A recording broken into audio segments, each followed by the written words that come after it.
কেনেধৰণৰ বান পৰিস্থিতি আৰু কিদৰে মোকাবিলা কৰিব লগা হৈছে শেহতীয়া বান পৰিস্থিতিৰ সন্দৰ্ভত কি আপডেটছ আহি পৰিছে আমি জানিব বিচাৰিছোঁ।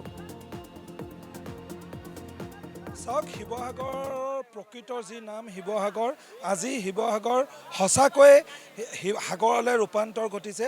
মই এষাৰ কথাৰে নকওঁ, আচলতে মোৰ সতীৰ্থ ভিডিঅ' জাৰ্নেলিষ্টে ইয়াৰ যেতিয়া ভিজুৱেলছ আপোনাক দেখাব তেতিয়া আপুনি নিজে অনুমান কৰিব পাৰিব যে শিৱসাগৰৰ গাঁও অঞ্চলটো মই এৰিয়ে দিলোঁ, কিন্তু এতিয়া নগৰৰ মাজমজিয়া ষ্টেচন চাৰিআলিত এই ধৰণৰ ভয়ংকৰ ৰূপ, এই ৰুটটো যিটো মোৰ সতীৰ্থ ভিডিঅ' জাৰ্নেলিষ্টে দেখাইছে, এই ৰুটটো নাজিৰা, শিমলুগুৰি, গেলেকী, সোণাৰী, নাজিৰা আদি মূল যিটো পথ, সেই মূল পথটো এতিয়া সম্পূৰ্ণৰূপে জলমগ্ন হৈছে।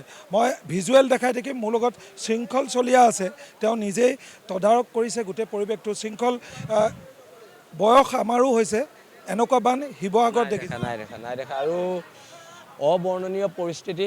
এতিয়া অলপ ভিতৰৰ মানুহক আমি পানী দি থৈ আহিছোঁ আৰু মিউনিচিপালিটি বৰ্ডতো পানী ষ্টক আছে, কিন্তু তেওঁলোকে বিলোৱা নাই। আৰু যিকেইটা হেল্পলাইন নম্বৰ দিছে প্ৰশাসনে, হেল্পলাইন নম্বৰত ফোন নালাগে, আপত্তিবিলাক তাত আছে। আজি বেতবাৰী দৰঙাও ফালে মানুহ এতিয়ালৈকে ৰেস্কিউ কৰিবই পৰা নাই। মানে প্ৰশাসনৰ ব্যৰ্থতাটো ইয়াত প্ৰকাশ হৈছে। আৰু অন্ততঃ হেল্পলাইন নম্বৰকেইটা যদি ফোন নালাগে, সেই নম্বৰকেইটা দিছে কিয়? দুটা দিছে আৰু এটাতো ফোন নালাগে। বহুৱাৰ প্ৰয়োজন আছে নহয়, এতিয়াতো সেই দুটাতে ফোন নালাগে, আৰু যদি বহুৱাই সেইকেইটাতনো ক'ত লাগিব? কথাবিলাক সেইটো হৈছে। আৰু জিলা প্ৰশাসনে মানে যিটো গতিত ৰেস্কিউটো কৰিব লাগিছিলে, জিলা প্ৰশাসনে পৰা নাই। 38খন লাইফ বোট আছে বুলি কৈছে ইয়াত, স্পীড বোট। নহয়, 38খনতকৈ বেছি লাগিব, ইয়াত বেছি লাগিব। কাৰণ কালি নিমাইজান অঞ্চলত যিটো পৰিৱেশ হ'ল বা বৰ্তমানো হৈ আছে, এতিয়াও বহু মানুহ ভিতৰত তাত ফচি আছে। ধন্যবাদ জনালোঁ, আপুনিও ছিকিউৰকৈ থাকিব। মোৰ এটা দৃশ্য মোৰ সতীৰ্থ ভিডিঅ' জাৰ্নেলিষ্টে দেখাব যে ইতিমধ্যেই যি থাৰ্মকল দি এইধৰণে ভূৰ বনাবলগীয়া হৈছে নগৰৰ মাজমজিয়াত।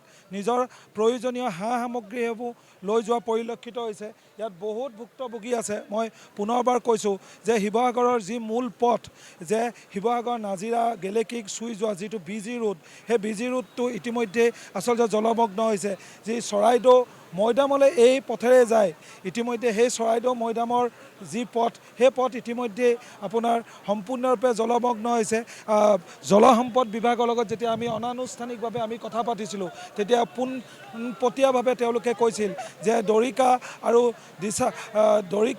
দিচাং এই দুয়োখন নদী যি পানীৰ জলস্তৰ বৃদ্ধি হোৱাৰ বাবে আচলতে এই ভয়াৱহ পৰিস্থিতিৰ সন্মুখীন হ'বলগীয়া আছে।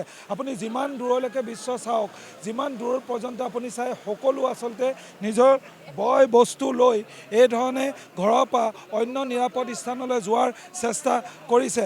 ইতিমধ্যে ইয়াৰ যি সামগ্ৰিক পৰিৱেশৰাজি মই দেখাইছোঁ, সকলো শিৱসাগৰ বুলি যিহেতু নাম আছিল, কিন্তু আজি এই অনাকাংক্ষিত যি বিপদত আহি শিৱসাগৰবাসীৰ ওপৰত পৰিল, তাৰ বাবে সম্পূৰ্ণৰূপে আচলতে শিৱসাগৰৰ 70% নগৰৰ 70% এতিয়া বৰ্তমান জলমগ্ন হৈ আছে। মই যদি আপোনাক এটা মোবাইলৰ হোৱাটছআপত ভিজুৱেল পঠাব চেষ্টা কৰোঁ, সেই ভিজুৱেল কোনোপধ্যেই আপোনালৈ নাযাব, যিহেতু ইয়াত নেটৱৰ্ক সম্পূৰ্ণৰূপে ব্যাঘাত হৈ আছে। ইয়াৰ উপৰি বিদ্যুতৰ কথা যদি কওঁ, শিৱসাগৰৰ গৰিষ্ঠ সংখ্যক অঞ্চলত প্ৰায় 12ৰ পৰা 15 ঘণ্টা পৰ্যন্ত এতিয়ালৈকে বিদ্যুৎ সম্পূৰ্ণৰূপে কৰ্তন কৰি থোৱা আছে। মোৰ সতীৰ্থ ভিডিঅ' জাৰ্নেলিষ্টে দেখাব, নিজৰ যিসমূহ লাগতিয়াল সা সামগ্ৰী লৈ এইদৰে আচলতে নিজ ভাড়াঘৰ, নিজ ঘৰৰ পৰা যিসকল আৱাসিক আছে, আৱাসিকসকল ওলাই অহা পৰিলক্ষিত হৈছে। লক্ষ্য তেওঁলোকে নিজ স্থানত, সুৰক্ষিত স্থানত, ওখ স্থানত যেন থাকে। আমি পুনৰবাৰ কওঁ যে যি 38খন ক্ষমা কৰিব, 38খন লাইভ বটৰ কথা কৈছিলে, কিন্তু শিৱসাগৰৰ মাজমজিয়াতে এতিয়া এই ধৰণৰ অৱস্থা।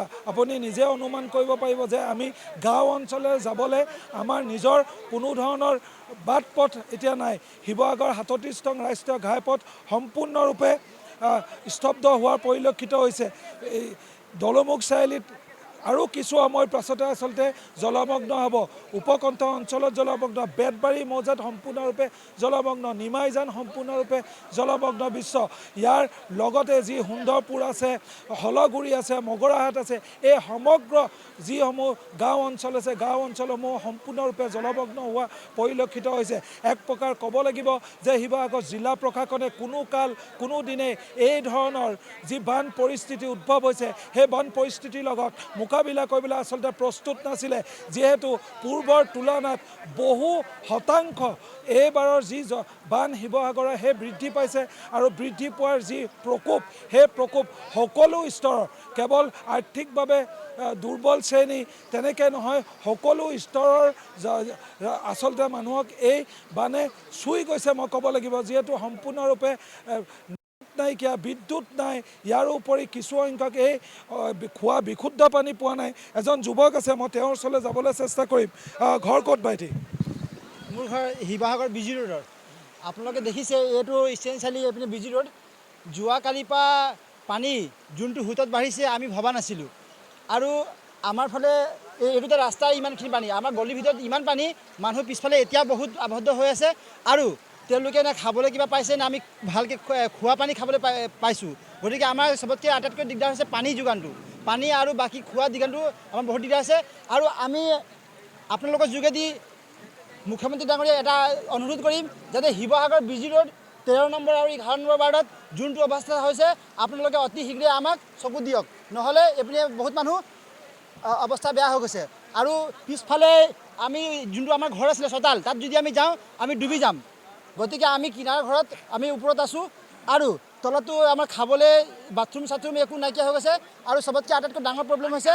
খোৱা পানীৰ সমস্যাটো বহুত ডাঙৰ সমস্যা হৈছে গতিকে আমি সকলো ৰাইজ হৈ শিৱসাগৰ ৰাইজক আমি এটা অনুৰোধ জনাম যাতে আমাক সহায় কৰক মই মোৰ সতীৰ্থ ভিডিঅ' জাৰ্নেলিষ্টে অন্য এটা দিশ দেখাব যে এই পথটোৱেদি শিৱসাগৰৰ ঐতিহাসিক যি শিৱদৌল আছে শিৱদৌললৈ যায় মই কেমেৰা সতীৰ্থক নিজক আচলতে সুৰক্ষিত স্থানত থৈ ভিজুৱেল ল'বলৈ ক'ম যিহেতু ভয়ংকৰভাৱে আচলতে এই সোঁত ইতিমধ্যে বৃদ্ধি পাইছে মোৰ সতীৰ্থ ভিডিঅ' জাৰ্নেলিষ্টে যিমান সম্ভৱ জুম কৰি দেখাবলৈ মই অনুৰোধ জনাম যে এই স্থানলৈ ঐতিহাসিক যি শিৱদৌল বিষ্ণুদৌল দেৱীদৌল বা বৰপুখুৰী শিৱসাগৰ পুখুৰী অভিমুখে যায় সেই স্থানো ইতিমধ্যে সম্পূৰ্ণৰূপে জলমগ্ন হৈছে মই বিশ্ব দেখাই গৈছোঁ প্ৰত্যেকটো স্তৰ ইয়াত মানুহ ওলাই আহিছে এটুপি বিশুদ্ধ পানীৰ বাবে ইতিমধ্যে घर को कहाँ है बाहुपट्टी वहाँ पे भी पानी आया पूरा पानी हाँ ইতিমধ্যে মই দেখাই গৈছোঁ মই কিছু আগুৱাই সোঁত বেছি মই সতীৰ্থ ভিডিঅ' জাৰ্নেলিষ্টক কিছু পিছুৱাই আহিবলৈ মই অনুৰোধ জনাইছোঁ ইয়াৰ যি সামগ্ৰিক পৰিৱেশ আজি মই দেখাই গৈছোঁ শিৱসাগৰৰ যে ষ্টেচন চাৰিআলি বিজি ৰোড তথা যি 37 নং ৰাষ্ট্ৰীয় ঘাইপথত চোৱা যিকেইটা মূল পথ সেই মূল পথকেইটা সম্পূৰ্ণৰূপে জলমগ্ন হোৱা পৰিলক্ষিত হৈছে সতীৰ্থ ভিডিঅ' জাৰ্নেলিষ্টে এতিয়া যিটো ভিজুৱেল যি স্থানত দেখাইছে এই পানীখিনি পোনে পোনে গৈ যি যমুনা আছে ঐতিহাসিক যমুনা ঐতিহাসিক শিৱদৌলৰ চাৰিওটা দিশত সেই যমুনাত পৰিব আৰু যমুনাত পৰাৰ লগে লগে ইতিমধ্যে যমুনাত অভাৰফ্ল' হোৱা আৰম্ভণি কৰিছে আৰু অভাৰফ্ল' হোৱাৰ মানে শিৱসাগৰৰ অন্যান্য স্থানসমূহলৈ এই বানৰ পানী আচলতে প্ৰবাহ ঘটিব ইতিমধ্যে শিৱসাগৰ জেঙনিকটীয়া শিৱসাগৰ ASTC শিৱসাগৰ যুটীয়া স্বাস্থ্য সঞ্চালকালয় যি কাৰ্যালয়কে আদি কৰি এক বৃহৎ অংশ শিৱসাগৰৰ মই কওঁ যে প্ৰায় 70% শিৱসাগৰ এতিয়া ইৰছাদ এই মুহূৰ্তত আপোনাক ধন্যবাদ জনাইছোঁ আমি পৰৱৰ্তী সময়ত পুনৰ আপোনাৰ সৈতে সংযোগ স্থাপন কৰিম আপুনি সমগ্ৰ দৃশ্য আপোনালোকে দেখুৱাই থাকিব আমি পৰৱৰ্তী সময়ত আকৌ সংযোগ স্থাপন কৰিম